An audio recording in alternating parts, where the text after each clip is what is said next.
Momen Jan Etes, cucu pertama Jokowi, jadi juru bicara pernikahan Kaisang dan Erina Gudono. Tak hanya jadi sorotan saat bawakan cincin nikah untuk Kaisang dan Erina, Jan Etes trending di Twitter setelah video wawancaranya viral. Diketahui, anak sulung Gibran Raka Buming Raka tersebut berhasil membuat warganet kagum karena tingkah lucunya. Jan Etes lantas disebut sebagai juru bicara dadakan acara pernikahan Kaisang dan Erina Gudono kala itu. Beredar video saat Jan Etes menjawab beberapa pertanyaan dari awak media. Momen tersebut terekam kamera usai acara Midodareni. Jan Etes kala itu ditemani sepupunya, Seda Mirah Nasution, anak Kahiyang, Ayu, dan Bobi Nasution. Jan Etes mengungkap bahwa dirinya baru saja bertemu dengan keluarga Erina Gudono.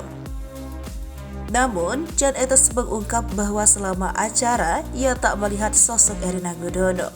Jan Etes mengungkap dirinya saat itu mengenakan beskap berwarna ungu, pakaian yang dipilih oleh Joko Widodo, sang kakeknya.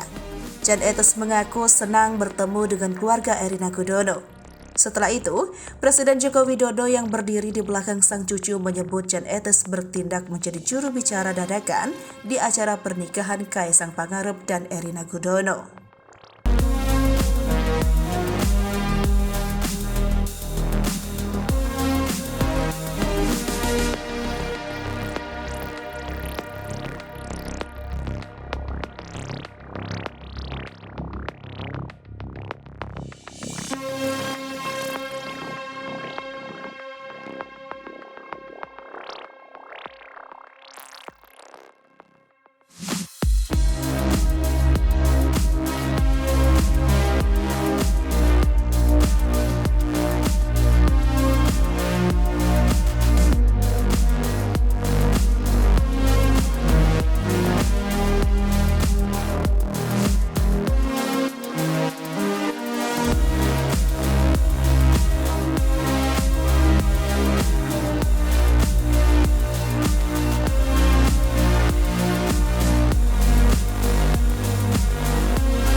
Hai pemirsa Sri Popo TV, jangan lupa komen, like, dan subscribe, serta tonton terus berita-berita terupdate lainnya ya.